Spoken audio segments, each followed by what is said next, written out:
welcome back. This is a very special Florida episode. We haven't done a Florida episode in a bit.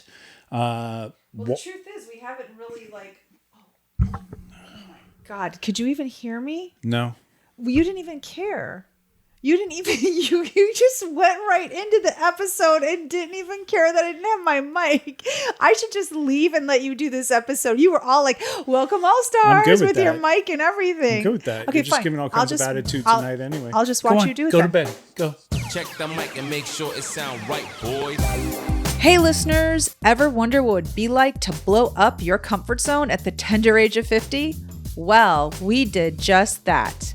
When our last kid went off to college, we hit the road in search of a new hometown. Now we bounce from city to city and bring you along for the ride. This is the Skip Town All-Stars podcast. What's up, All-Stars? Welcome to another episode. We have a 3-pack for you this week. It is the Naples, Florida, St. Pete, Florida, St. Petersburg, for those of you vernacular inclined. And last but not least, my personal favorite, North Fort Myers Beach. Actually, Fort Myers. I thought St. Pete was a different area. I thought it was different than St. Petersburg. I was like, so is it a different city? Like, I would say St. Petersburg and everyone would say, no, it's St. Pete. They would not say, no, it's St. Pete. They would say, no, St. Pete. And I'm like, okay, so it must be a different city. I thought there were two cities right next to each other. One called St. Petersburg, one called St. Pete. Same city, but I don't know, however many years ago, the residents of St. Petersburg agreed to call the strip of beach that goes down the coast of St. Petersburg. Why? That little strip by itself, like kind of like Baja del Sur in Mexico, so stupid. On a much smaller scale. They call it St. Pete's. Just whatever. It's St. Petersburg, so just stop with it. Okay. Well, maybe you can write a letter to your city councilman. Well, I don't live in that city. Just make sure you address it to St. Petersburg and not St. Pete's. All right, we'll do. It's not going to get there. Anyway, we're excited to bring you this episode. It's been a minute since we've been there, but... well, the thing is that we haven't really explored much of Florida. Like, the only place we really explored was Panama City when we arrived. We had 3 days there. Then we obviously did an episode about the villages. But like Florida's so big, like California, meaning that there are so many cities to visit and so many different cities. Like the Panhandle was definitely like... Yeah, we still have to do an episode different about that. Than like Miami. I mean, they're so different in the Panhandle. Yeah, you could say that again. The Panhandle was so different. One has a Confederate flag. Yeah. And the other has Cubans. Yeah, exactly. And it's crazy how big the difference, the state, the size, and just the difference in demographics. Like who lives where, what they're doing, how much money they make, all in the same state. That's not really what I intended to talk about at this point. I was ready to go on St. Pete's. Hit St. Pete's. All right. Let's go hard. So back to the subject at hand. We had the opportunity to meet one of our friends, Patrick. Hi, Patrick. I was waiting for you to say something. Well, I know he's listening. So, hi, Patrick. And an old friend, Gina, and Sarah, and Mike, a whole gaggle of New Yorkers, basically, who were coming down to St. Pete's to visit Sarah's mother. And we got to crash their party. Yeah, we did. Patrick invited us. Literally, it was Gina's birthday, and we crashed her party. So, quick story, Patrick and I went to Youngstown State University together. Go Penguins. Go Penguins. And Patrick is a news producer in New York for WPIX. Patrick is the kind of guy, to paint the picture, it's like you feel like you're best friends with Patrick, but then he does all this stuff with all these other people all over the country. Oh my God. I thought that was just me. I swear to God. Like when I literally thought it was just me feeling that way. Yeah. I was like, huh. So he just has this way of making you feel like you're his best friend. Yeah. He really does. He does. Yeah. Until he's like on a trip with someone else. Yeah, totally. Until you see him in like Greece with like somebody else. You're like, what the fuck, Patrick? I thought it was just me. I thought we were boys. Oh my God, James. I literally thought it was just me. No, you don't only know him through me. I know, but I still get upset when I see him on trips with other people. Fair enough. So anyway, we had the opportunity to go with Patrick and his other best friends Yep.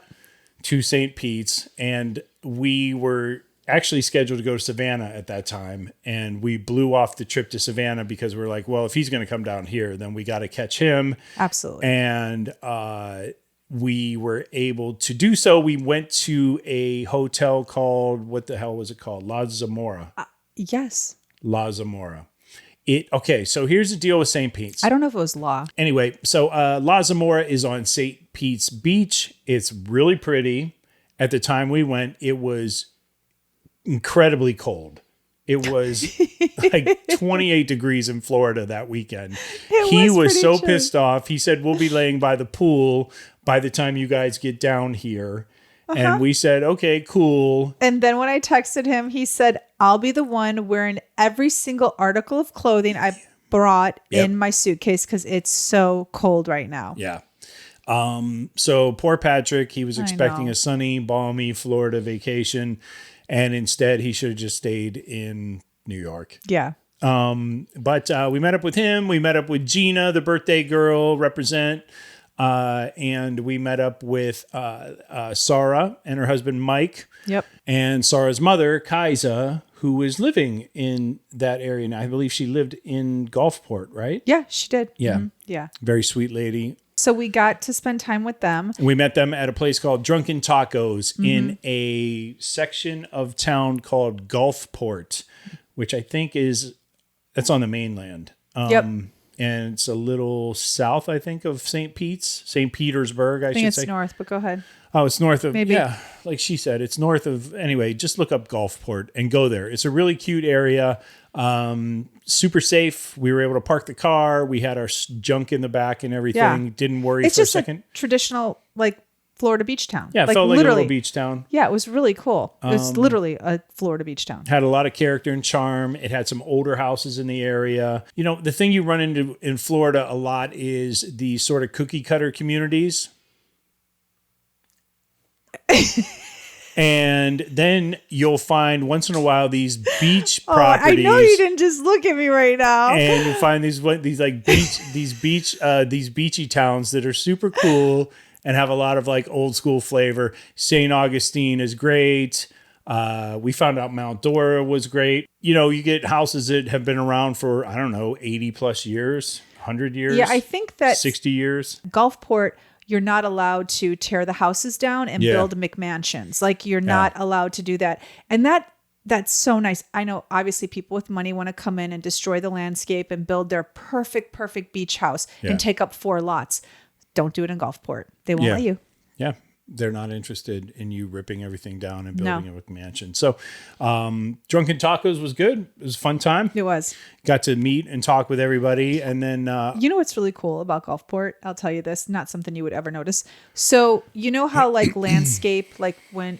you'll see this in most places, a lot of places. People use rocks to landscape the front of their yard. They don't use grass anymore. They'll use different colored rocks. Gulfport, you'll see this when you're walking like down the street, near the beach or whatever, or even a side street. They use shells.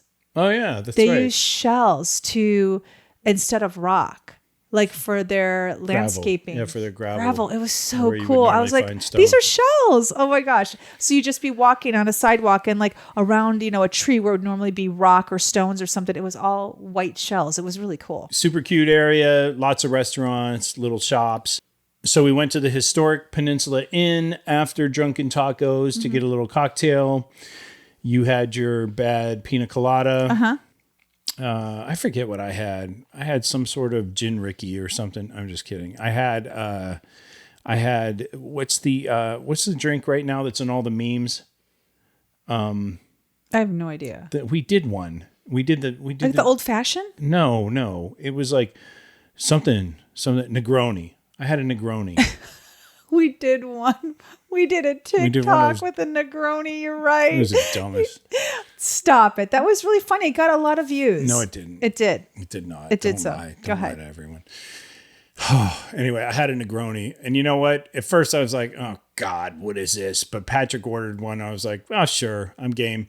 And it was pretty damn good, actually. All right. I must say. The place was really quaint. I It was adorable. It's a hotel, right? Yeah, and they just like were redoing it, and they were just like opening up part of it. So we ate like not ate. I'm so sorry. We drank like in the lobby area. I don't know. It was like kind of like mixed up furniture. It was just mixed up chairs, like different styles, but all like kind of Victorian looking. It was cool. It felt like maybe a hotel Nucky would have stayed in on Boardwalk Empire when he went to Florida. Okay. It's just really inside baseball for an HBO show. But Got it. Anyway, if you ever watch that show, you know. And so we did that, and then we checked into Hotel La Zamora afterward, right? Mm-hmm. And really nice place. Yeah, it was great. It was perfect. Right on the beach. Yeah, it was adorable. It was just too cold to go to the beach. It was. But then right off the back of the restaurant, you could at least see the channel in between St. Pete's Beach and the mainland. Rooms were nice. Yeah, it was perfect. No complaints. No, not at all. Yeah, very cool. The bar area was really great. The lobby was cool. We actually spent a lot of time. We probably spent more time in the lobby than we spent in the bar area. And it wasn't like, I mean, if it was packed, you didn't feel like it. Right. So, I really liked it. Like, you're right. We did spend time in the lobby, like just hanging out, having a drink. We'd bring a drink in from the bar and just chill in the lobby. Like, they had nice couches, really cool. Yeah, a little pricey. A little bit. I mean, I don't know. I think it's because of the location of where it was. It was just unfortunate. Like, we didn't walk to the beach. I don't technically know how far from the beach it was.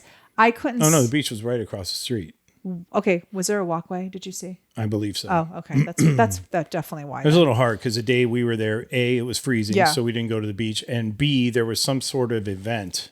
So the next day we decided we're going to head over to St. Petersburg. St. Pete Beach. I got it right. No, we were in St. Pete Beach. That's where the hotel is. We were heading to the mainland. Ugh. Okay. Was this morning we stopped at La Crosette's restaurant? Yes. Right before we went to the Salvador Dali Museum. Oh, yeah, the Salvador Dali Museum. Yeah. So we did. So we went to this restaurant that was like, I don't know how we found it, or it was like Gina, I think, found it. It was like, there was a couple restaurants that were like highly rated on wherever she was looking, whether it was Yelp or Google. And this was one of them. And were they known for their Benedicts? Like, did they have a bunch of different They had like 6 or 8 different Sarah's Benedicts. mom told us to go there. Sarah's mom, Kaiser told us to go there. And so we went there. I had the corned beef Benedict. What'd you have? Did you get a Benedict? I did. I got like a spinach, like tomato and avocado Benedict. It was so good. Nice. Yeah. There was a little bit, it was very busy. I suspect it's probably a place where, there's sometimes or often a wait. We didn't have to wait though. We got in almost right away, right? We got lucky. Yeah. Yeah. And so that was great. Obviously, we were starving. And so we ate, and then we headed off to the Salvador Dali Museum. We did. I mean, that's what St. Petersburg is kind of known for, this Salvador Dali Museum. I've heard about the Dali Museum for years. Even when I wasn't living in Florida, I was living in Chicago, people would say, oh my gosh, there's this amazing Salvador Dali Museum in St. Petersburg. And I remember hearing it was a small little museum, but it had private works, meaning they were works that were donated by a private family. It wasn't a museum in the sense that like it was a county run museum. It was a private museum. It was this family opened up their art collection. There were pieces from Dali. They knew him personally. So I remember it was a very, very small museum. And some of my friends would go to the museum, and it was just super quaint. Now it's like your typical, like they got an architect to come out and they built this like highly modern museum. It's not what it used to be, but more works, and it's really, really amazing. Yeah, and on the outside, the architecture looks as surreal as a Dali shape or some sort of image that you would see in one of his paintings. They have actually 6 or eight of his masterworks. 8. They have 8. Massive Yeah. pieces that take up, the entirety of a wall. Really impressive what they have there. I was never a huge Dali fan. Not that I disliked his work at all. I just didn't know much about him. I mean, there are certain prints that I would see, like, in the 90s. He was very popular, I think, in the 90s. Everybody had a Dali I remember in like when we were in college. Yeah, I in was their just dorm rooms. Yeah, everyone had a Dali. I liked his work, but I never got a print.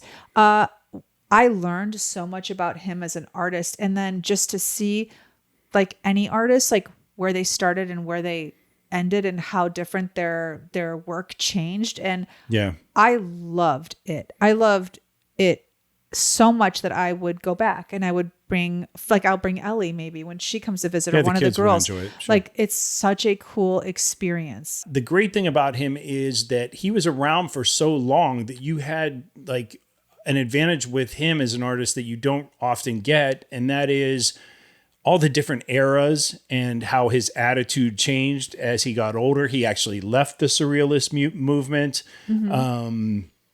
And he was one of the creators of it. So I found that stuff interesting. And, you know, he was a rebel till the end. He was just sort of a restless soul, I think, when it came to being an artist. Not in the way that it was depressing or, No, not at all. you know, self-inflicted, was, peril or anything like that. But he was just thought-provoking. His work was very thought-provoking, I felt. The one thing I could say about spending time there was that it wasn't overwhelming. Like, sometimes you go to these museums and you think, okay, I'm not going to be able to finish this in a day. And honestly, they're really boring. They're boring. They're just boring as hell. I'm not a museum person. James could hang out all day. I'm like kind of in and out. And the beauty of this museum was like, it wasn't too big. You could sit and look at a painting as long as you wanted, but you could also do it within like the whole museum within like an hour if you wanted. Yeah, if you wanted. And to me, it's like, for someone who's not a museum person, who was never really into his artwork so much to like get a print, I left there a fan. Oh, great. Yeah, the pieces were beautiful. So that tells you something. It's worth the trip to St. Petersburg to go to the museum 100%. Okay, so anyway, that's the Dali Museum. Highly recommend, especially if you're in the St. Pete area 100%. or anywhere near there. It's totally worth it. It was totally affordable. I forget, how much were the tickets? $30. $30 a head? Yeah. Okay. I think. Yeah, I think so. Okay. That's what it was. Yep. I Not know. bad. Not I think I know. Okay.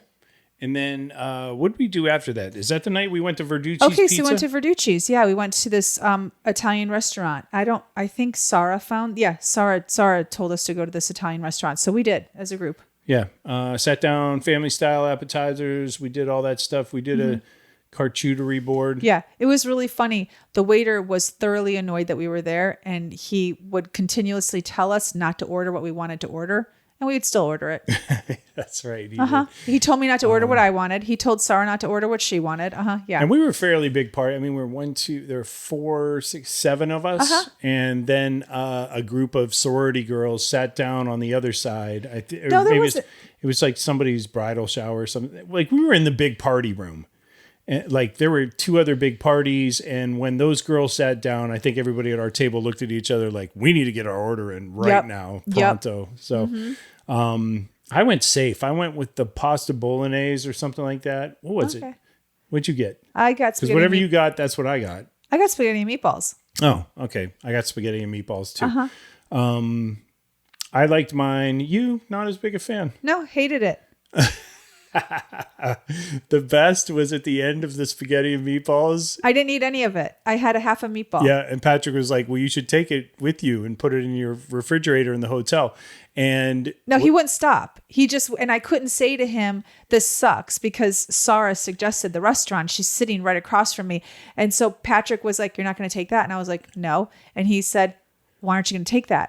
You won't eat it the next day? And I said, no. He goes, he said, you don't like leftovers? Like, you're too good for leftovers? Yeah. And then he goes, James won't eat it. And at one point I want to be like, Patrick, this is going in the trash. So whether they throw it in the trash or I throw it in the trash, it's going in the trash. So I prefer not to carry it in the car and then throw it in the trash. So I was like, shut up, Patrick. I don't want to take it home. All I kept saying to him was no. And he was like, huh. Yeah. I was like, no, it sucked, Patrick. It sucked. So Verducci's was a bus for you. Yeah. I think in terms of service, it was a bus for all of us. Holy cow. It took guy was 2 a terrible hours. waiter. 2 hours. There was a point where Patrick looked over at me. He's like, I'm not even sure this guy actually works here. I said that. You said that? I said that. Oh. Yes. Am And I then crediting Patrick your joke to somebody else? 100%. Oh, okay. Yeah. Sorry. I stand corrected. I don't like to steal people's material, so normally I would argue with you. But if you're saying you said it. I said it. Okay. I said it to everyone at the table. I said, he doesn't even work here. And it did not look like he worked there. He wasn't particularly dressed up for the occasion, No. that's for sure. No. Yeah. Anyway, Verducci's, We tried some other restaurant first, but they couldn't seat all of us, if I remember right. That place true. looked amazing. Yeah. We wouldn't know. Anyway, after that, so that was that night. Yeah. What did we do after that? Oh, Patrick and I just went to the bar in the hotel, hung out, talked about old times. Uh-huh. And then the next morning we got up and... Well, we went to a Greek restaurant, and I think you forgot about that. So the Greek restaurant, I think you might have it... Do I have my nights mixed You up? do. It's okay. Verducci's was Saturday night. The Greek restaurant was after the Dali Museum on Sunday. The Greek restaurant was pretty good. Yeah, I liked it. Yeah, I did thought too. It was good. Acropolis. Yep. I thought Check it was out good Acropolis in St. Petersburg. Yeah. It was good. To me, it was worth the Uber ride. I thought it was a good restaurant. The thing I really liked about downtown St. Petersburg was that you tend to go to cities sometimes where it's just all bars and restaurants. And, it's great. They're bringing in revenues. But like as a tourist, like you kind of want like a cute little clothing store or a cute little houseware store or something like you can't really hang out downtown if there's just bars and restaurants and like no trinket shops. And St. Petersburg actually has that. I liked that a lot because, he and I could bounce into like there was an art store there. There was a houseware store there. Yeah. There was a clothing store there. They had like cool shops there. So that's what I liked. St. Pete Beach was also like that. St. Pete Beach had tons of cute little stores, not just restaurants and bars, but actual retail stores, whether it was like a papery store, like with cards and books and stuff like that. Or again, like a clothing store. But I just find in some cities, they're just loaded with bars and restaurants. It's like, okay, it's bars and restaurants. Like this doesn't really give me a feel for the community here. So like I look at Little Rock, Arkansas, for instance, that was just bars and restaurants when we went to downtown. It was like one strip. Yeah, it was like kind of a bummer. Like you couldn't really venture anywhere. It was just bars and restaurants. You could bar hop, you know what I mean? But it's like, okay, I guess. I mean, I don't know. Yeah, I get what you're saying. There was a day though, so there was a day where you went, speaking of shops, we found that really cool nautical clock on the wall and all that stuff. That was really cool. Remember that place? That was at St. Pete Beach. It was? Yeah, it was. It was a really cool, high-end, basically houseware place. Like clocks on the walls, like martini shakers, glassware, like even little end tables, but like not a furniture store. It wasn't stuff you would find at Pier 1. Not at all. It was cool. It was a visual feast walking around. I was like, oh, I could buy this if I had $400 to spend on it. Yeah. Or I could buy that, or I could, it had they plenty had of like submarine head. They had a submarine head, what, right? A diver's head? Yeah. A diver's Remember helmet. that? A diver's helmet. They had a submarine diver's helmet, like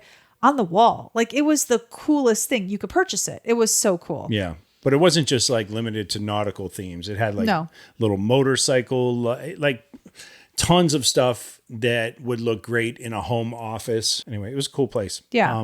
And then you went to a place called Cosette's. Yeah, that was another little boutique at St. Pete's Beach. It was a cool place. It had like candles and it had jewelry. It had some clothing. It was just kind of an eclectic mix of just different things. That was interesting because I had such a good conversation with a couple people. One was the lady that owned the place, and two was a woman who was actually, I believe, shopping there. And, I was telling James, James and I were talking about this just recently. So what we've realized on the road, both of us, we've come across this more than once, is that we're finding these cute little towns and we're finding really angry people that live there. Who hate remote workers. Yes. Who hate transplants. Yes. And St. Pete Beach is one of them. And it is a common theme across the board. I mean, yes. I'm talking from leaving California and going to Florida and all of the states in between. Yeah. Even Oklahoma. Guthrie, Oklahoma, yeah. They're not happy about remote working. What happens is those little towns will take your money, but then they want you to go back to your big city. Yeah. They don't want you to stay because you ruin the landscape. And St. Pete Beach is pretty mad about it. So it used to be a sleepy little beach town. Tourists would come from like they were very clear. Like, oh, we'd get people from Indiana, Wisconsin, Michigan. They'd come down for like November, December, January, February. You know, it was so sweet. We knew the same people all the time, the same snowbirds. Mm-hmm. Well, the pandemic hit, and all of a sudden people could live anywhere. And this sleepy little beach town became on the map. It sprung up on the map somehow. And now all these New Yorkers and New Jersey people found it, have descended upon this beach town.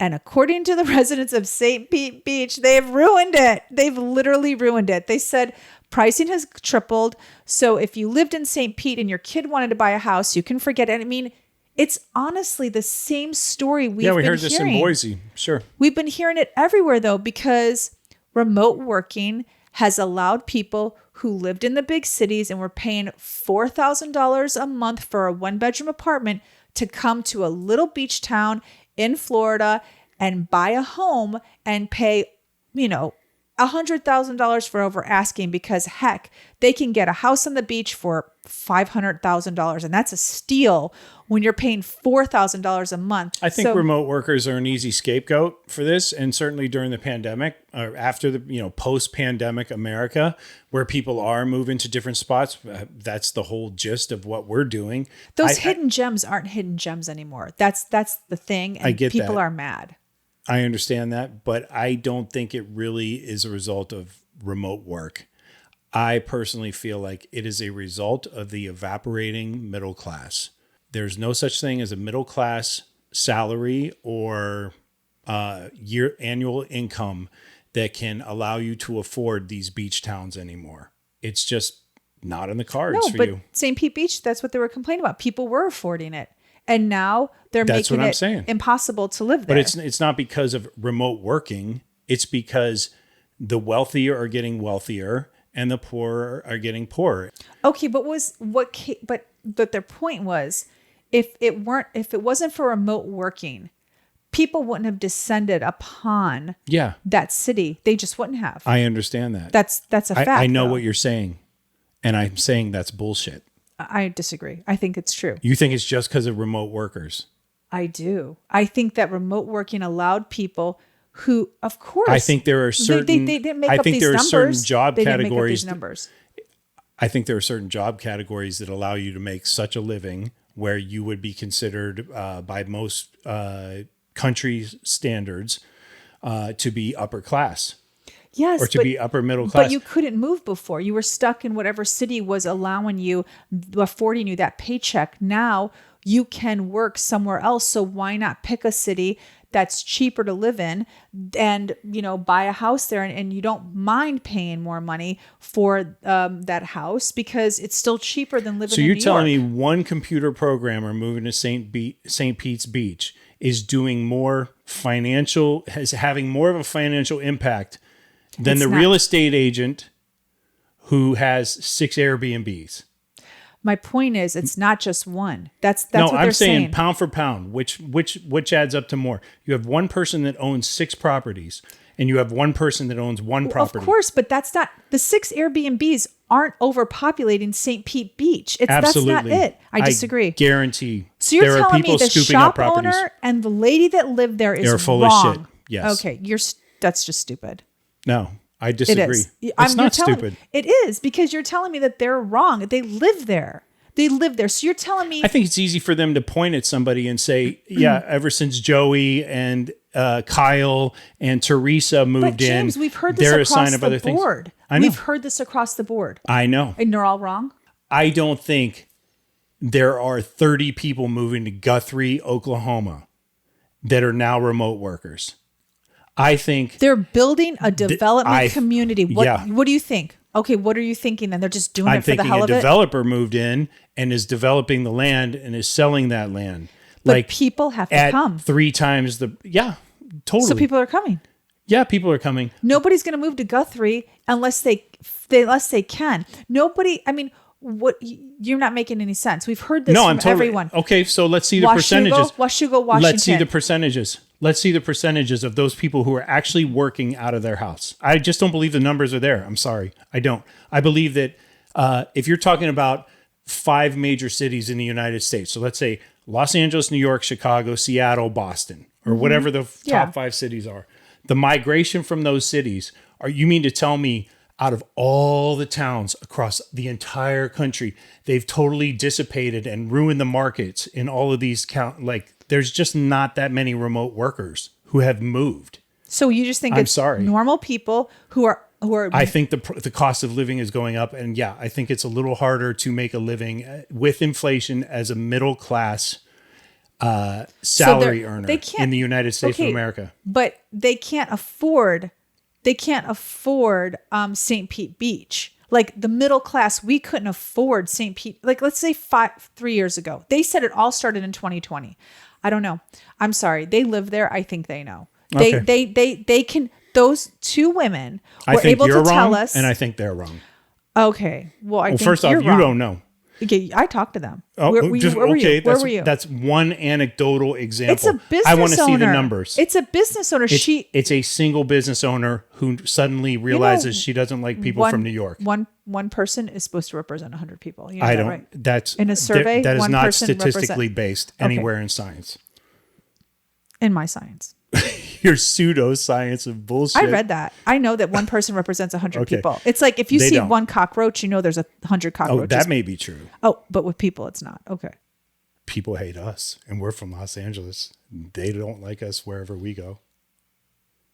That is true. Okay. But that doesn't mean... You just proved my point. Thank you. But there could be... But that doesn't mean the numbers... That doesn't mean the numbers are wrong. Well...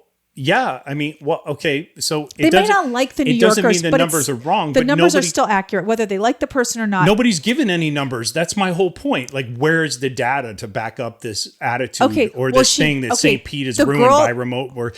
Show me the data. Show me how many people moved in. Show me. I want to see the numbers. The girl that owned the candle shop didn't have a database of how many people had moved into St. Pete. She could just tell you as a business owner, it's been so much traffic. The population has increased. The beaches are crowded. Okay. So what you're saying is that it's all a lie. She doesn't see what she's seeing. Maybe. Just saying maybe here. Maybe the pandemic made a lot of people realize that living in some bullshit area isn't worth it, and it's worth spending a little extra money because life is short to live in a better area and not necessarily working remotely. And you don't think working remotely allowed them to do it now? Because a lot of people are working remotely still. I'm saying I want to see the data because I don't believe the numbers are there. I've seen it across the board, and now you're saying that everybody... I don't see... I know, I'm not arguing with you about this. Because you're losing. I'm not. People... The data isn't there to support the number of people these people are... These folks are claiming. Like, it's just not there. I'm not actually going to talk to you about this anymore. Okay, let's go on. Okay, good. Where are we going? You mad? No, just go on. All right. So anyway, after you were done talking to that lady and she was done ripping on everybody who came from a big city, we went to a place called Boutique to meet up with our friends. Mm-hmm. It was a great little place. It was a wine/beer bar. In there, they had retail clothing. And a bar. Not your typical... not your typical polo shirts, not your typical sweatshirts or hoodies. They had some really cool designs and everything. Would definitely recommend Boutique if you are in St. Pete's. Yeah. Moving on. Let's talk Naples. Okay. Speaking of wealthy. Yeah. Speaking of the 1%. They all live in Naples. Whereas it's the funny thing. I think about this when I was driving through Naples. Beverly Hills is full of Saudis. Naples is full of white people. It's pretty white. It's pretty darn white. So you can think Beverly Hills is full of like white people. No, most of Beverly Hills is owned by Saudis, and almost all of Naples is owned by white people from what we saw. But I have heard since I've been there and before I even went that Naples is the largest concentration of millionaires in our country. And I can't disagree from what I saw.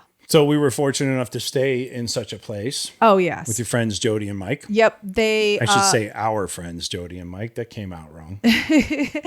We had such a wonderful time at their home. Yes. They built a beautiful home in Naples, and they've lived in Naples on and off for, gosh, it's been like 10, 12, 15 years, something like that. something like that. They had a condo in Naples for 4 years that they would go back and forth to from Chicago.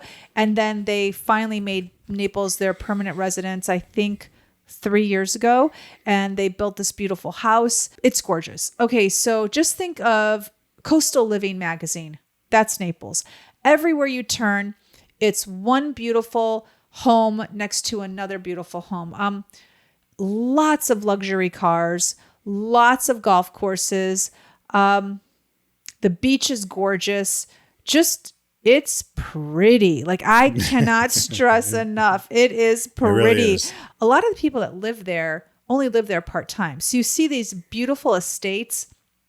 And when I say estates, I mean estates. So it's houses straight out of Bel Air, straight out of Beverly Hills, sitting on the beach, that are only occupied a couple months out of the year because people that own these homes live elsewhere. The first thing that we were shown when we got there was other houses on the street that had been impacted by Hurricane Ian. It was Our so friends sad. were super fortunate. They were very fortunate. Their house was elevated on a lot that was just had a little bit of a hill to it. Honestly, that's all it was. And their garage got flooded, but because the house was sitting up a little higher, the water did not enter their home, and their home is brand new. So they could not have been more lucky. The neighbors, gosh, they got hit like across the street from them, to the side of them, a kitty corner from them.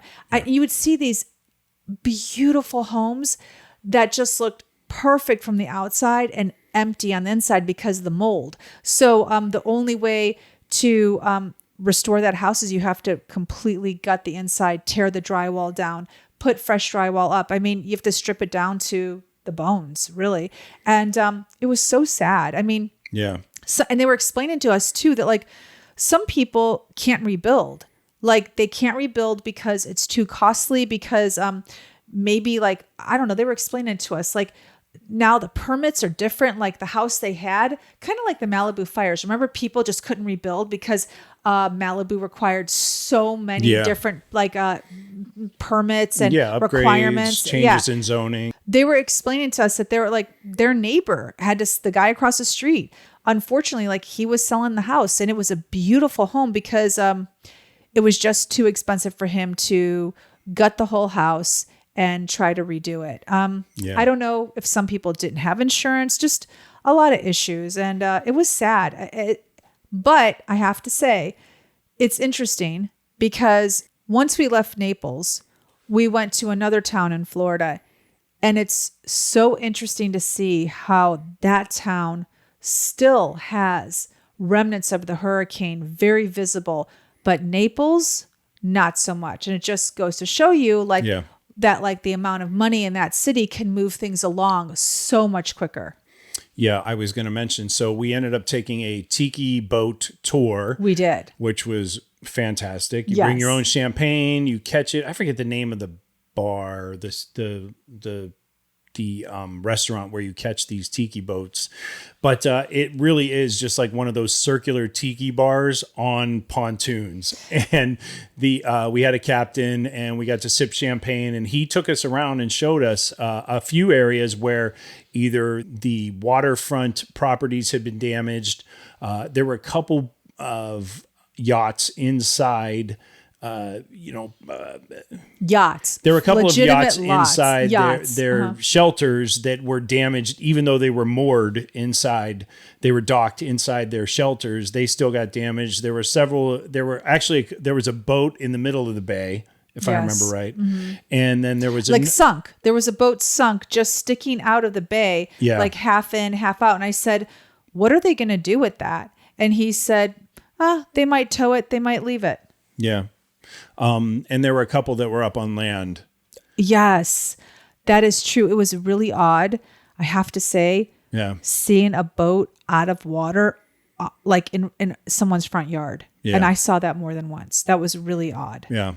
And these are multi-million-dollar homes, like $25 million homes. And there was a boat still in the front yard. Yeah. You didn't see it often, but we did see it once or twice on that tiki ride. Yeah, it was pretty crazy. With Naples being as affluent as it is and great houses everywhere, we're talking, on the outskirts of town, probably $1.5 million, but where we were staying 3 to 5 million. And then all of a sudden the waterfront was like 12 to 22 or something, something in that range. Yeah, easily. And like you said, they were only there part of the time of the year. It really did make you wonder, like, wow, what is it like to have that much cash where you can just let a $12 million mansion sit for half the year? I mean, wasn't there one piece of property that he showed us that the land was $10 million? Yeah, he said, okay, so there was one, he said, where they were just going to tear it down. And the land itself was probably going to sell for about 10 mil. It's really hard to wrap your head around it. And when you see these homes, it's even harder to wrap your head around it because the people aren't there full time. It's crazy the amount of wealth that's in the world. I mean, look, we've all seen Lifestyles of the Rich and Famous and Beverly Hills Housewives, but like to actually see it like up close, you're like, wow, this house is a monstrosity. Mm-hmm. We're talking, some of them could be 15,000 square feet, and they only live here 2 months out of the year. Like it's just very difficult. Yeah. So we got to go around the bay, and then we went to Celebration Park. Centennial Park, Celebration Park, where the food trucks were. So it was an area, like we were on the bay. We should also mention at this point, your girlfriend Dana had joined us. She did. So my friend Dana, who lives in Delray Beach, which is on the other side of Florida, it's on the East Coast. She drove and met us in Naples on the West Coast. Jody and Mike were so kind to open up their home to her, and we had so much fun. She was there, and after the tiki boat ride, we had an opportunity, we were like, well, what do you want to do? Do you want to go to a restaurant? What do we want to do? And they suggested we go to this area that has food trucks. And they said that the tiki boat normally will take us to the food trucks, but I don't know, something had changed. They're not allowed to dock there anymore. Yeah, people were complaining. I don't know what it was. So we got in the car, went to the food trucks. Oh my gosh. So these aren't just like food trucks that like pull into a parking lot and they hang out for a few hours. No, they're literally designated, like they're the kind that like are always there, but they're food trucks. So it was but not awesome. roach coaches. No, it was. They're a far cry from roach coaches. We're lobster talking rolls. Lobster rolls. Yes. Yeah. And then at the end, so you have a food truck. It's a food truck line on your left, a food truck line on your right. You walk down the middle, and at the very end of the food truck line is a huge bar. It was awesome. So it was like this circular bar at the end of the food truck alley. I'm going to call it a food truck alley. Yeah. And so on the right, we have food trucks. The left, we're walking down the middle. And at the end of it is this beautiful, big circular bar. And they have picnic tables everywhere. Live entertainment. Oh my gosh. It was so much fun. Okay. It was great.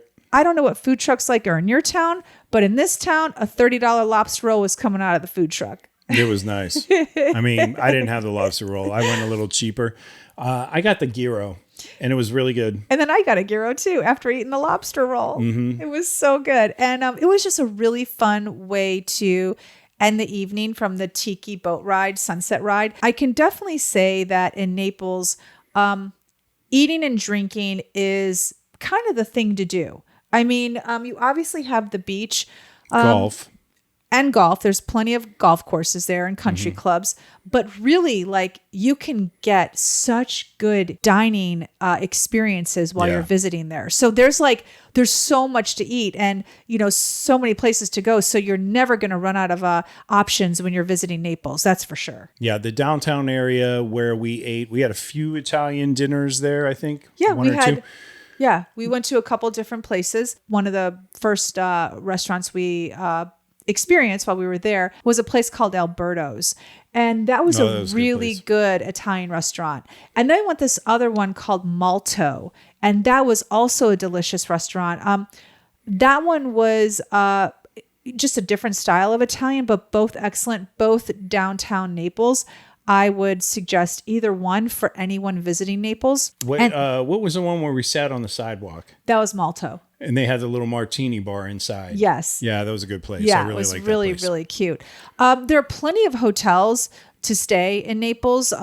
Because we didn't stay at a hotel, we stayed at a friend's. Look, there's so many nice ones there. And there's like the regular Hiltons and Marriotts. So, if you're going to go to Naples, my suggestion would be kind of be near the beach.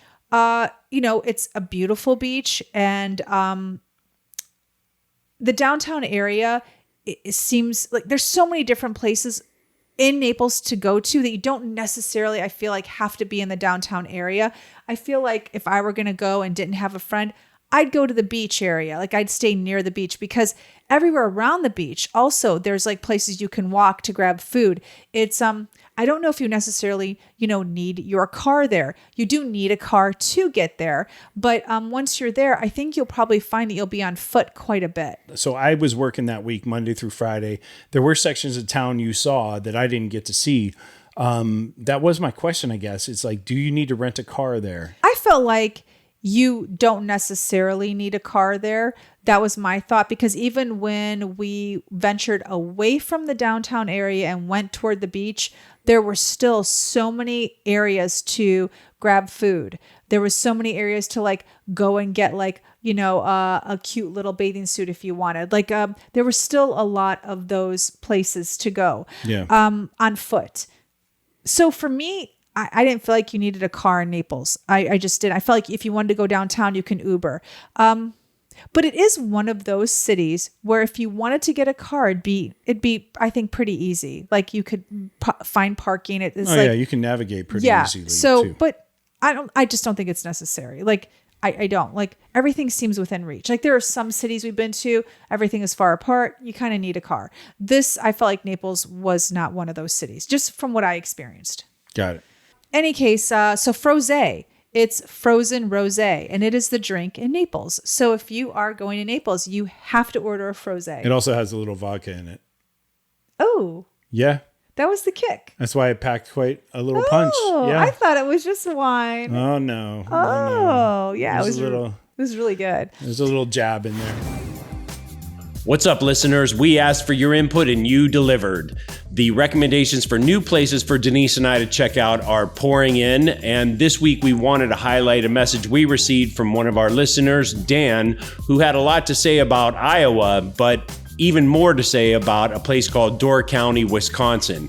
I guess there are no chain stores allowed north of Sturgeon Bay, which makes it an ideal place to spend summers. And one of my friends has actually gotten back to me and he said, yeah, I've actually been to Door County and it's pretty freaking awesome.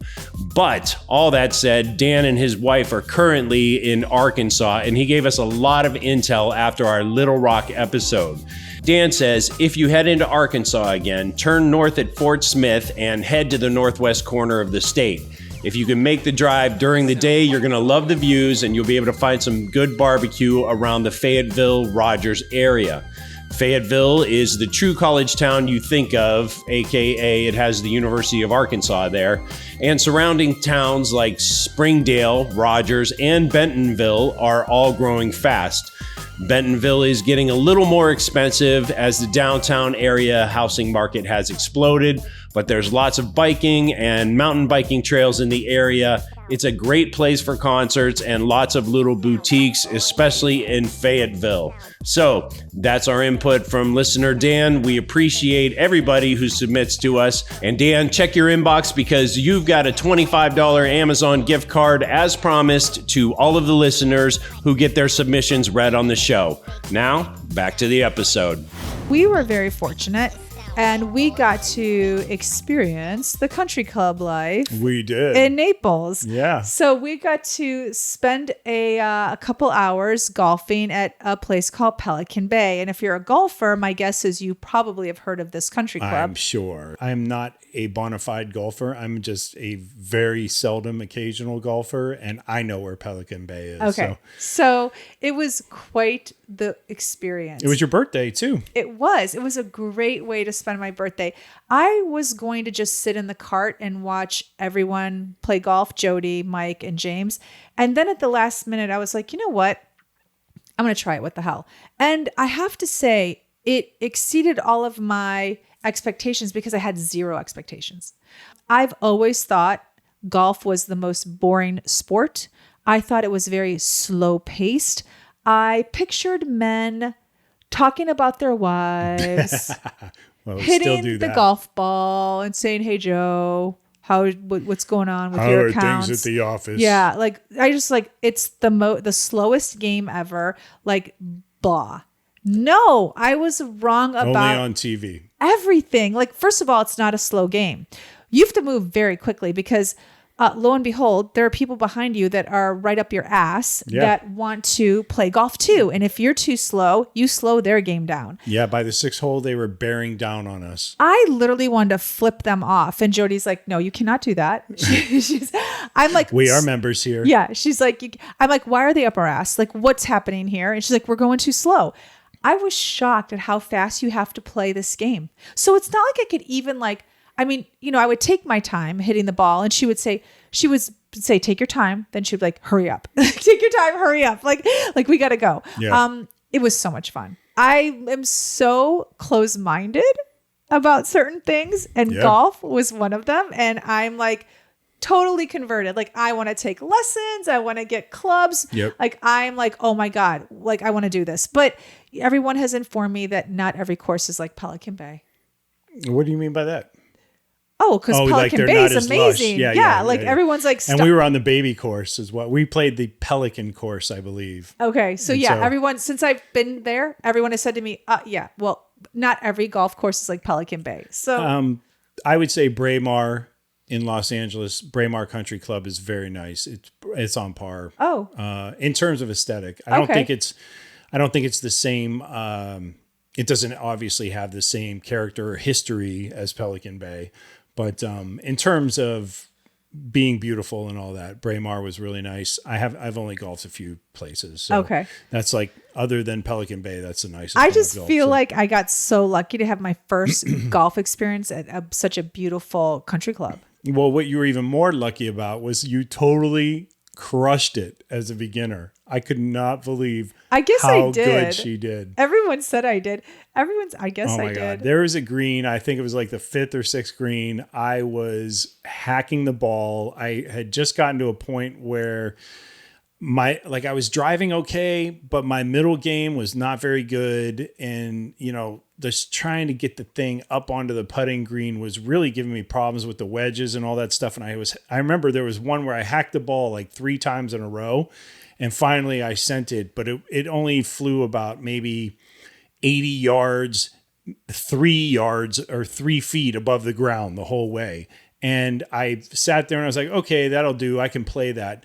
And all of a sudden I hear, and I look above me and Denise's ball is flying over my head. And I was like, that bitch, I cannot believe she is like killing me right now. I wonder if it's like Vegas where I just got lucky. You know how they say like the first time you go to Vegas, you get lucky. I wonder if it's like that. Do you think I just got lucky because it was my first go around? No, I mean, generally you're good at those finesse games. Like I can say as a brute sports guy, like I'm not good at that stuff. It takes me practice, and I think you just sort of have a natural knack. You were good with hand-eye coordination because it's all about keeping your eye on the ball as you swing through the putt. And I don't want to bore people who don't golf, but you have to keep your head down and watch where you're hitting the ball and all that through your swing, right? Yeah. And I mean, when you did that, you were doing really well. Well, every tip she would give me, like whatever it was, like one time she was like, okay, turn your body to the right a little bit. When I would go to the next hole, I would do exactly what she told me to do. Yeah. And it always like helped out. So I'm a very good listener and I'm a quick learner. Well, you listen to Jody, but that one hole, when I said to you, I do listen to Jody. When I said to you, you're going to miss that. And you said, what are you talking about? And I go, no, you got to turn, I made you shift, and then bang, sure enough, you made the putt. And I was like, see, told you, or whatever. And you were like, that wasn't you, or whatever. It wasn't you. You give me a hard time. It wasn't you. But it's like, I was looking at your putter, and your putter was pointing away from the hole. And I was like, there's no way that ball's going in. You got to turn. And you did. That was all me. Oh, yeah, it was all you. It's because you listened to me. Anyway, okay, so golf was a success. Oh, yeah. I want to take lessons. Mm-hmm. And we got to eat in the country club. You got to take off your hat to eat. You can't talk on the phone. You can't talk on the phone in the clubhouse? Nope, not at all. No. Lots of rules. A lot of rules. They want people to behave. I get it. No riffraff. We were the riffraff. We were the riffraff. Oh, for sure. It was your birthday, and you had a big, long 13-minute message from random people all over the country. And I'm Not random people, friends and family. They were inside rolling their eyes going, you have to get inside, you're being loud. You have to get inside, you're being loud. Yeah, totally. Yeah. Mm-hmm. We were the riffraff. We were the riffraff for sure. But it was fun, and it was great to live for a week as the other half lives, as they say. And they were gracious hosts. I mean, amazing. You know, it's we talked about Chicago people in a previous episode, and Mike and Jody are both from Chicago. They're good people. So after that Pelican Bay adventure, we were ready for some more upper crust.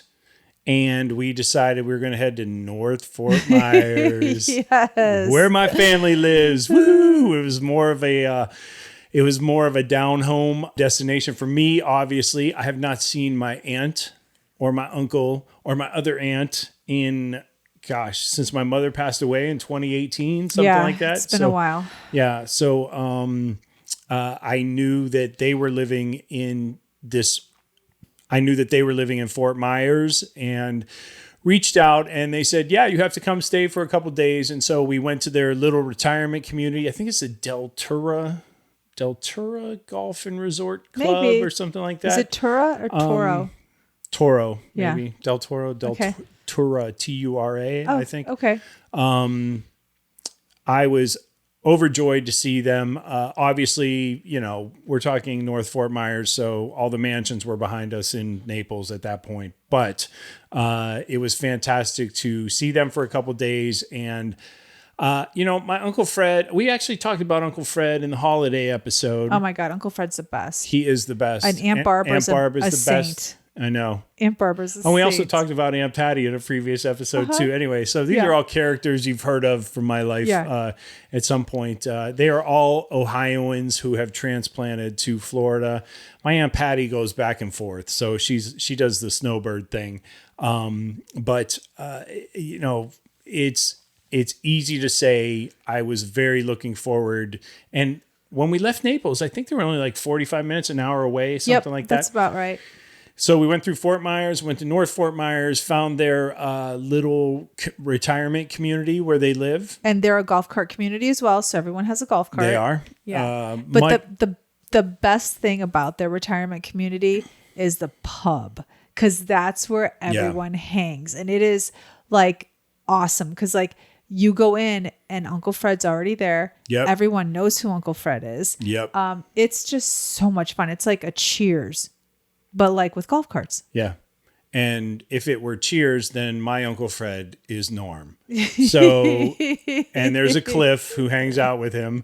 It's interesting because, you know, I'm 52 and I'm, you know, at that point where it's like, I'm worried, I'm telling my kids what to do and all that stuff. And it was just so funny. It was like the minute we saw him and he got up off of his bar stool, and the minute I saw my Aunt Barb when I walked into their house, like, and the minute I saw my Aunt Patty later when we met up with her, it's just like I'm reduced to like a 7-year-old kid again. It's just so crazy how that works. They treat you like that too. They do. And they're totally. like, hey, you know, here's my nephew and, you know, whatever. And I mean, just the warm hugs. Mm-hmm. Like, it's so sweet. It really is. sweet. It's like I missed them so much. And it's just so funny. It's like being on an island out in LA, you know, all those years. And it's like, you don't realize, like, you just get used to certain things. And then the minute you see these people and just the fact that they can show you warmth and love, and just, I'm just so fortunate to have them as my aunts and uncles. I have them on both sides of my family. I'm really fortunate. Like, my extended family is just so loving. And the way he hugged me and he kissed me on the cheek and he kept hugging me, and then he'd introduce me to his friends and then he'd hug me again. And I was just like, I fucking love you, Uncle Fred, you know? And so it was just so good. Yeah, he's so sweet. His really Aunt Barbara's so sweet. But she is.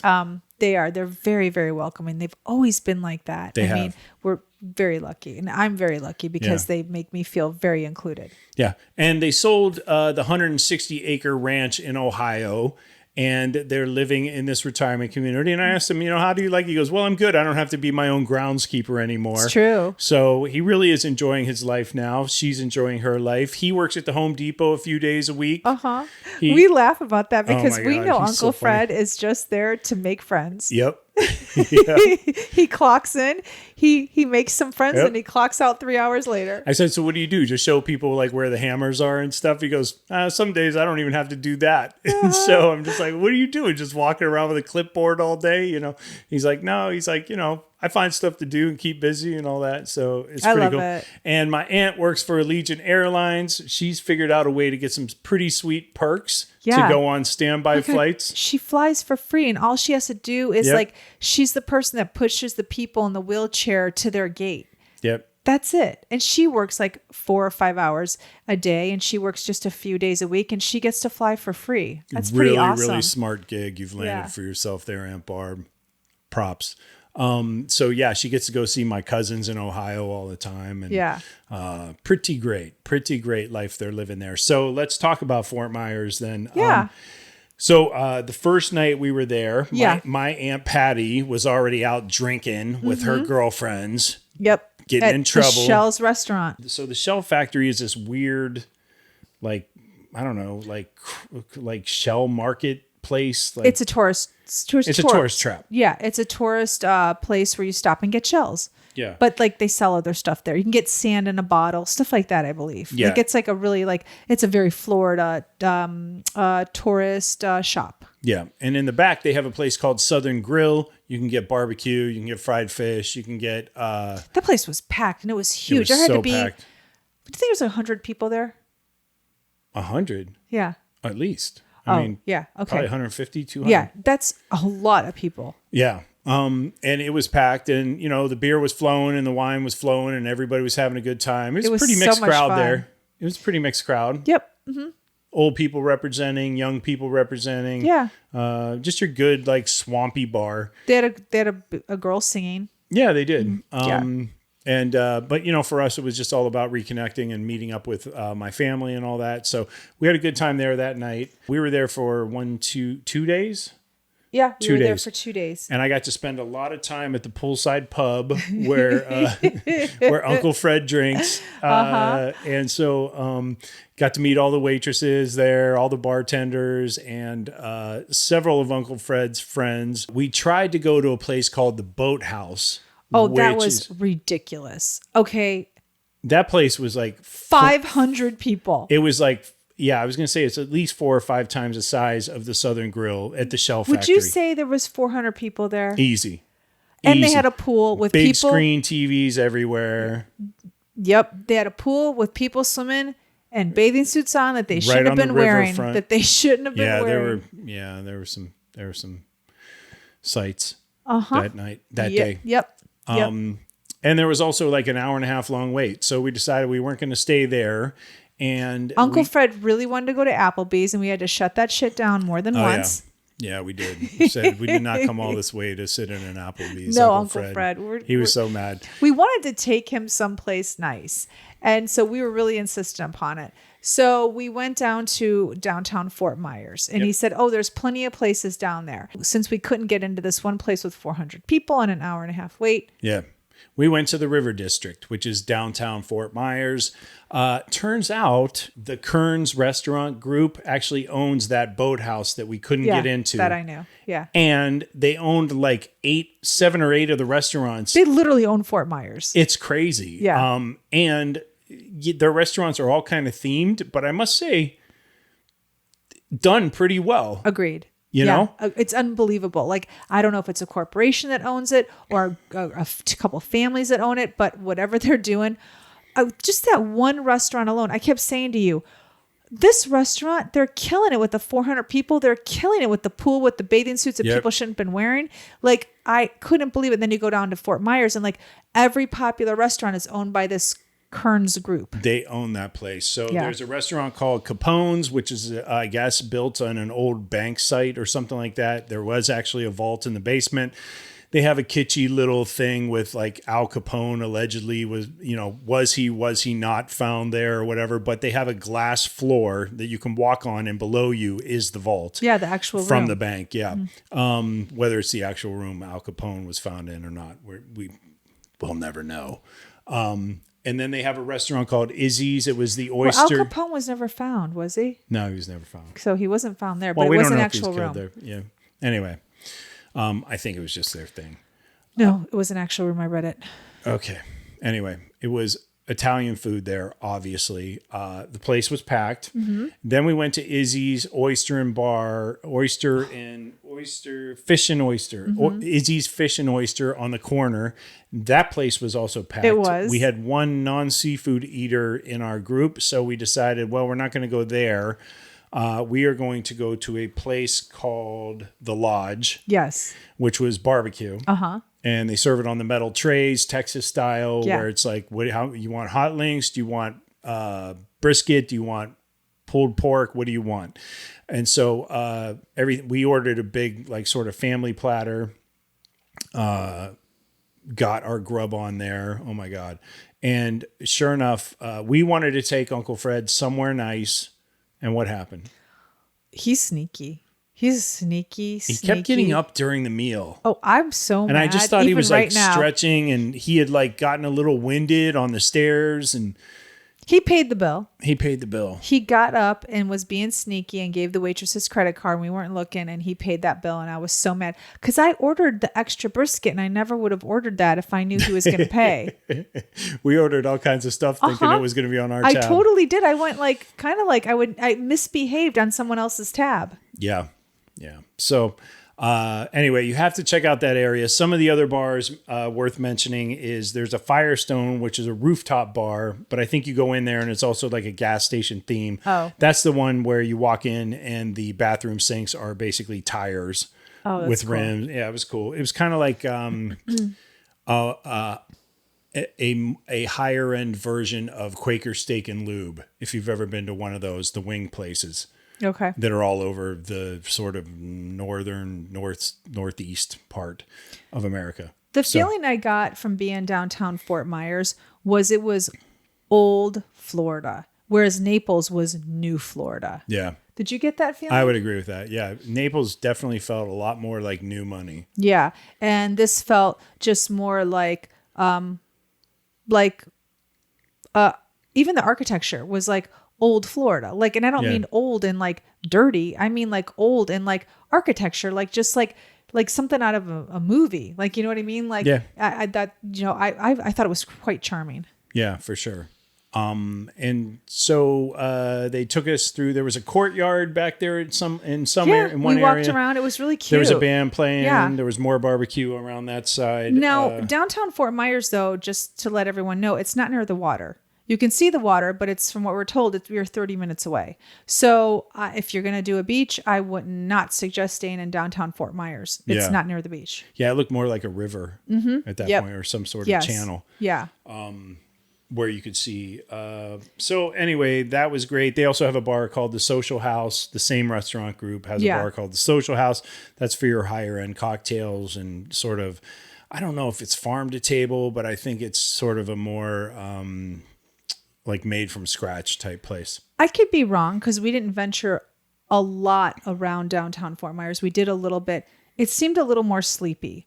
Yeah. Like it wouldn't be a place that like you'd want to bring your teenage kids. It'd be like a place where you'd want to go with like, you know, if you're like over 55 and want to like visit like a Florida town, that'd be your jam. And from where we were coming in North Fort Myers to downtown Fort Myers, we did go through like one or two areas that were a little sketch.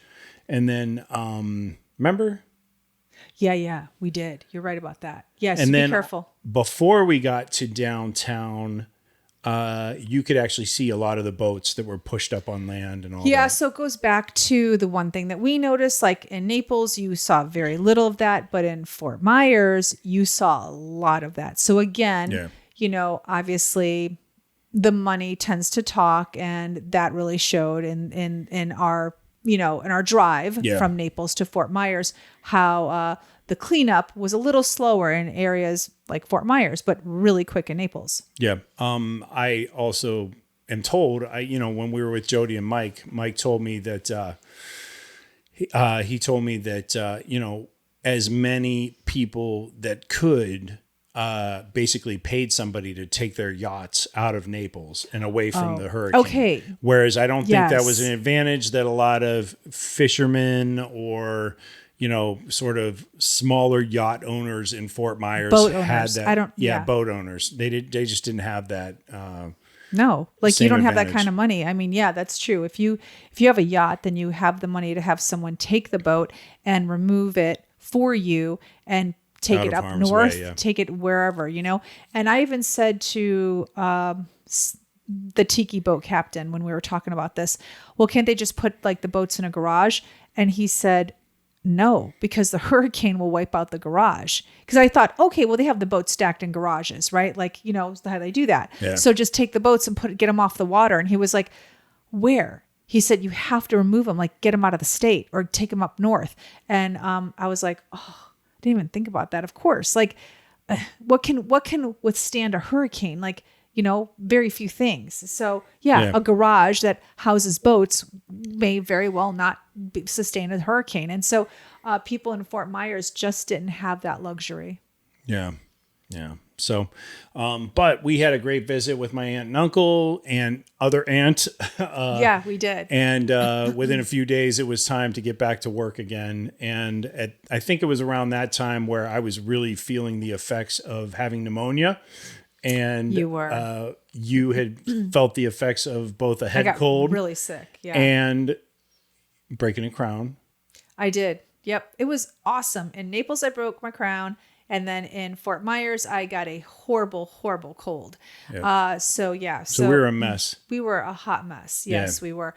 But that trip, besides being a hot mess, I really enjoyed. I got to see a part of Florida that I'd never been to. Same. And I would highly recommend. I mean, different parts for different reasons. And I think, we laid it all out. Like if I were going to go back, I would definitely go back to St. You would be a millionaire in Naples. Exactly. I would be a millionaire in Naples. If I could go back, I'd be a millionaire in Naples. I really enjoyed St. Pete Beach, so I'd like to spend longer time there.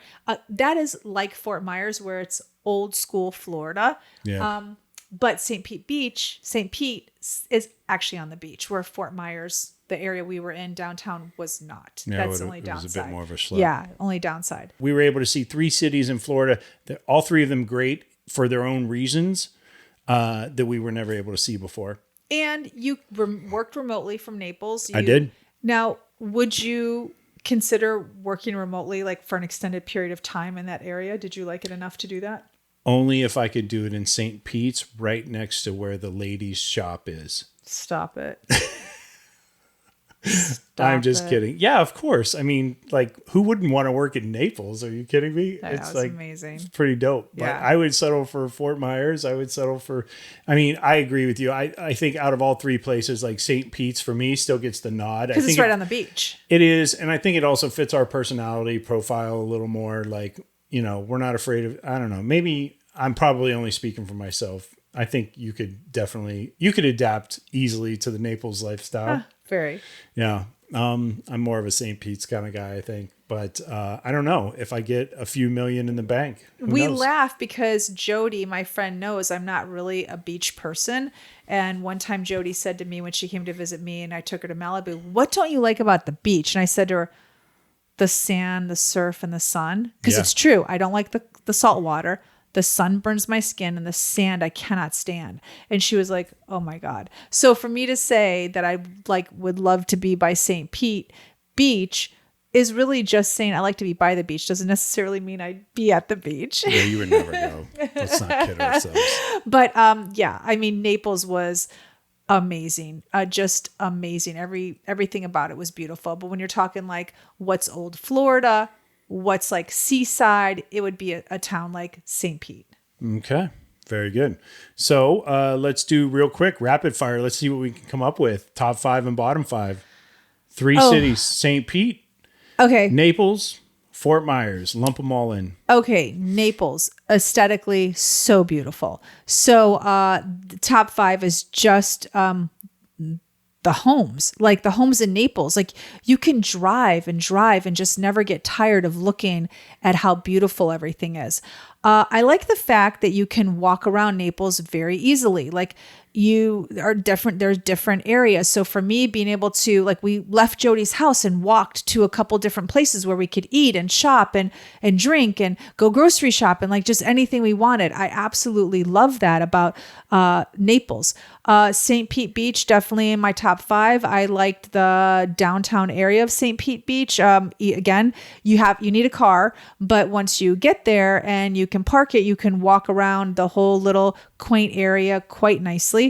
I loved my top 5, the restaurants in Naples. St. Pete Beach, I just didn't experience it restaurant wise, so I can't tell you, but I definitely had a great experience in Naples for every single restaurant I went to. Every single one. I went to 4 restaurants. One was just as good as the other. Didn't have that experience in St. Petersburg. We had that Italian place that wasn't good. And, other 2 were good, but look, we didn't have one bad meal in Naples. So that to me was key. That's part of my top 5. And then my 5th one would be seeing Uncle Fred and Aunt Barbara was in my top 5. It was so awesome spending time with them. So they definitely made my top 5. Bottom 5, real quick. Lots of traffic in Naples. I heard it over and over again that it never used to be like that. I don't know what it was like before. I do have to tell you, it was pretty bad. I went 3 miles and it took me 45 minutes. And I'm told that that's very normal now in Naples. So that's kind of a bummer. Wow. We want to get away from traffic. That's brutal. Yeah. And there was no car accident either. So it was really bad. Also, the neighbors in Naples. Hey, I know it's really great. I was telling Jody this, but damn, I couldn't do a TikTok to save my life. I was out there on the street trying to do a TikTok and everybody was stopping me and asking me what I was doing, where I was, where I live. I'm like, go with your Range Rover to your house and leave me alone. Like if one more person would have given me a side eye, I'm like, damn it, I'm just trying to do a TikTok here. So yeah, that was really, really annoying. That's awesome. Yeah, really annoying. One person said to me, "That's my house." And I'm like, no shit. Okay. Like go, continue. All right. This isn't about you. It's about me right now. It was so annoying. That was in my bottom 5. Okay. I literally only had 2 bottoms and that was it. Like there was nothing really that I disliked about Fort Myers. I guess another bottom would be that Fort Myers is a little sleepy for us. Yeah. I wouldn't take my daughters there for like a vacation because it's not for teenagers. So for our family, Fort Myers was a tiny bit sleepy. So that was a bottom for me. And I think that's it. Honestly, I only had 3 bottoms. Like it was a really good trip. Like I don't like, there's nothing like I can't make something up. Like there was nothing. It was really nice. Okay. Then I guess it's my turn. I would say my top 5s are meeting up with Patrick and Gina and Sarah and Mike and Kaisa. And then my second one would be meeting up with Mike and Jody. And my third one is easy, meeting up with Aunt Barb and Uncle Fred and Aunt Patty. It was a great trip because for me, it had friends from sort of all phases of my life and it had family. And we haven't had that in a while. So it's like, it's been you and me and it's true. And I'm not just saying like for the years we were in LA, I'm saying like for the last calendar year when we've been traveling and stuff, it's been mostly you and I. And so it was just great to have those threads, I guess, strengthened and, just kind of, I don't know, man, it was really good. It was like, it grounded me and I felt good about that. And I don't say that like in the, like, I'm not like meditation guy or anything like that. Yeah. It was just like really like. It felt like home. It felt like home. And it just had like I think I needed some sort of calming. And all 3 of those factions gave that to me. So that was good. So my 4th top 5 is playing golf at Pelican Bay. It's a storied golf course. Cannot thank Mike and Jody enough for taking us there. I suck at golf. I really want to practice and get better. It was amazing. I don't know when that's going to happen, but I do want to try harder so that if ever I'm on that course again, I could do a little better. I'll still beat you. I'll still beat you. You didn't beat me that day. So I think I did. Why are you using the word still? I'll still beat you. And my 5th one is being on the road again. I really enjoyed it. Okay. I missed it. You're a fun person to travel with. I'm glad we got to do it. even though we were both like at death's door by the time we came back. We were. It's pretty crazy. We And then, yeah, that's kind of it. I mean, I don't really have any bottoms either. You know, it would be nice if they could clean up Fort Myers a little faster with all the boats, you know, that are just sort of stranded there or whatever. But it's like hurricane recovery, and how do you quantify when things can or can't get done? It's not for me to say. It was weird driving. It was just hard to look at a little bit. It was a little hard to look at. It's true, because we didn't see this in Naples, but like we would be driving on the freeway and there'd be a boat right there to the side of us on the grass. Yeah. Yeah. It was like, why is that boat still here? Like, you know, this was in Fort Myers, and it's could be insurance reasons, you know. Well, yeah. Could be that, you know, it takes a long time to get through the paperwork. So anyway, I don't know. I'm just saying, like, it was a reminder that Hurricane Ian blew through here like 2 days after we got to Florida. And, you know, there are a lot of people that were sort of, you know, they got hit pretty hard. So that sucks to just, you know, we're not even seeing the devastation. No. We're seeing things after they're pseudo cleaned up. So, yeah. And the only other thing I want to say in my bottom 5 is people who blame remote workers for everything. Stop it. You know, I did a quick little Google search while you were talking earlier. In 2020, the population of St. Petersburg was 258,000 people. In 2022, it was 260,000 people. So that's 2,000 more, a very small percentage. Could have been families having kids, mostly. So again, I go back to, let's see the data. So you're just saying 2,000 people. If you told me all 2,000 of those people were remote workers... No. That came to St. Pete's and have ruined the economy. I want to see. I'm willing to have that argument. Okay. If you could say to me, yes. Where'd these numbers come from? They came from Google. It's got to be real.